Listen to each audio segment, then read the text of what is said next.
इस कौम का कि आप एमएलए हैं। नहीं, खुदा की कसम वार्ड की भी तक को लागती ईमानदारी करो ना। ये कौम है जब आप एमएलए बन गए, फिर इसी कौम के साथ बताइए बर्ताव। तो मैं आप लोगों से अपील करने जा रहा हूँ, हिसाब पे कानून बना क्या? नहीं बना। मॉब लिंचिंग में कानून बना क्या? नहीं बना। अरे पिछले 5 साल में किसने रोका था हाकिम अली खान को कि विधानसभा में मत बोल भाई? बोला क्या? क्यों बोलेगा? तुमने मुफ्त में वोट किया ना। अगर मुफ्त में नहीं करते, पूछते। अभी एक मूवी आई ना जवान, शाहरुख खान साहब की, उसमें क्या पूछा गया? अरे भाई, नेता आपके बीच आता है, लोकतंत्र है, हर नेता आएगा, हर पार्टी को लड़ने का अधिकार है, तो नेता से पूछो तो सही भाई। अरे पूछोगे कि नहीं पूछोगे? अगले 5 साल में आपका क्या विजन है, क्या एजेंडा है, हम आपको क्यों चुने, हमारे बच्चों के मुस्तकबिल के लिए आप क्या करेंगे, ये सारी बातें अगर कोई नेता साहब। अरे 543 के मेंबर ऑफ पार्लियामेंट में 2 शेर खड़े होते हैं तो 543 को सोचना पड़ता है कि अब क्या होगा क्या नहीं होगा। अरे भाई, लड़ा के पैदा करो। मैंने तो अब्दुल्ला सोलंकी साहब को कहा कि अभी 70 लड़ा के तैयार कर लो, इसी चुनाव से कोशिश करेंगे इंशाअल्लाह। पहले एमएलए के लिए, फिर नगर परिषद है जो चुनाव, और इंशाअल्लाह दोनों जगह अपना बोर्ड बनाएंगे, दोनों जगह कामयाब होंगे इंशाअल्लाह। भाई, डरने की जरूरत नहीं है। इस कांग्रेस ने अपने मैनिफेस्टो में उर्दू को डाला। बताइए, हाकिम अली बोला उर्दू पे? नहीं बोला। हाकिम अली बोला हिजाब पे? नहीं बोला। बोला क्या? अरे मुझे ही फतेहपुर की आवाम ने फोन करके कहा कि जावेद साहब, हम शहीद स्मारक पे बैठे हैं, आप आ जाइए। मैंने कहा भाई, हाकिम अली कहाँ गए? हाकिम अली खान जी आपके विधायक साहब। बोले विधायक जी फोन ही क्यों उठावे? तो मैं बोले फोन क्यों उठासी थे, थोक भर की वोट दे दिया। और एक बार मेरा सीकर प्रोग्राम था, कामयाब बनाइए इंशाअल्लाह। हम आपसे वादा करते हैं, आपके हक हकूक के लिए लड़ेंगे। आपको कहीं ऐसा महसूस नहीं होगा कि मजलिस के उम्मीदवार को कामयाब करके आपने कोई गलत काम किया है। अरे भाई, मजलिस को कामयाब करने के लिए तो आप देखिए, अरे हमारे 7 एमएलए तेलंगाना में, बताइए पूरे हिंदुस्तान के आवाज है कि नहीं है? हमारे 2 मेंबर ऑफ पार्लियामेंट, जिसमें मेरे कायद असदुद्दीन ओवैसी साहब, क्या हुआ? कुछ नहीं। आप बताइए, 2005 के अंदर सच्चर कमेटी बनी। सच्चर कमेटी की रिपोर्ट को इस कांग्रेस की बदनीयती देखिए कि यूपीए फर्स्ट 2004 से 9 तक और यूपीए सेकंड 2009 से 14 तक इसने अपनी मेंबर ऑफ पार्लियामेंट की मेज पे नहीं रखा। अगर उस रिपोर्ट को रखते तो हिंदुस्तान के मुसलमान को पता लगता कि भाई कौन सी सेकुलर पार्टी हमारे साथ है कि नहीं है। अरे भाई बताइए, जब भी किसी अगड़े पिछड़े वंचित शोषित या इस देश के गरीब मुसलमान पे जुल्म होता है तो बताइए पहली आवाज कौन है आपकी? अरे इस देश के मुसलमान को पता भी नहीं लगता एनआरसी, एनपीआर, सीए क्या है।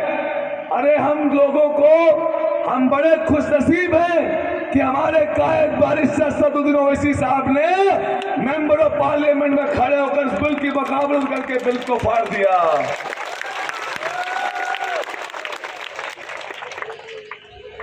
मैं सदर साहब को शुरू से फॉलो कर रहा था।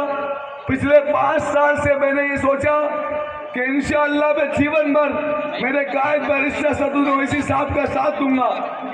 अरे मरा हुआ क्रांति नहीं ला सकता, जिंदा होना पड़ेगा।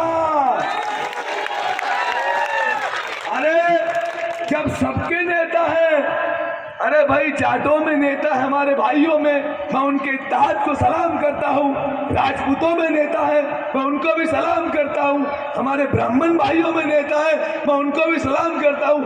अरे सब जगह जब नेता है, हमारे दलित भाइयों के भी नेता है, तो बताइए राजस्थान के अंदर फिर मुस्लिम भाइयों का नेता होना चाहिए कि नहीं होना चाहिए? अरे भाई, ये किस काम के हैं 9 एमएलए? अरे भाई गूंगे बहरे हैं, ये आपकी आवाज नहीं है। चाहे नासिर जुनैद का मामला ले लो, चाहे अस्कर का मामला ले लो। अरे राजस्थान के अंदर पिछले 5 साल में 32 मोब लिंचिंग की घटनाएं हुई है। एक आदमी नहीं है 9 में से जो आपकी पैरवी कर ले।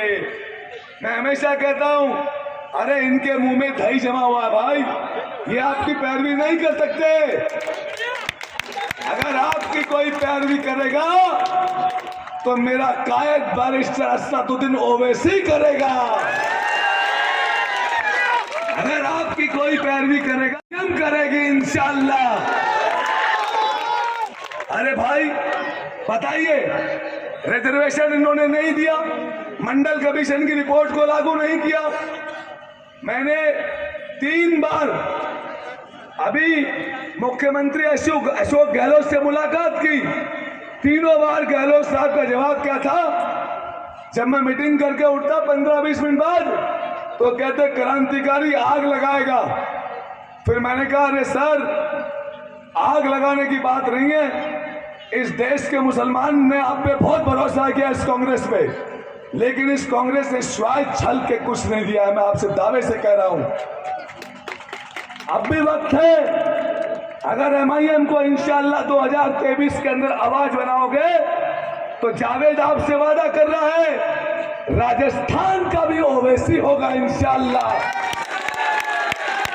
और मैंने पहले भी कहा है, अरे भाई हमारे कायद को अल्लाह 100 वर्ष की उम्र करे।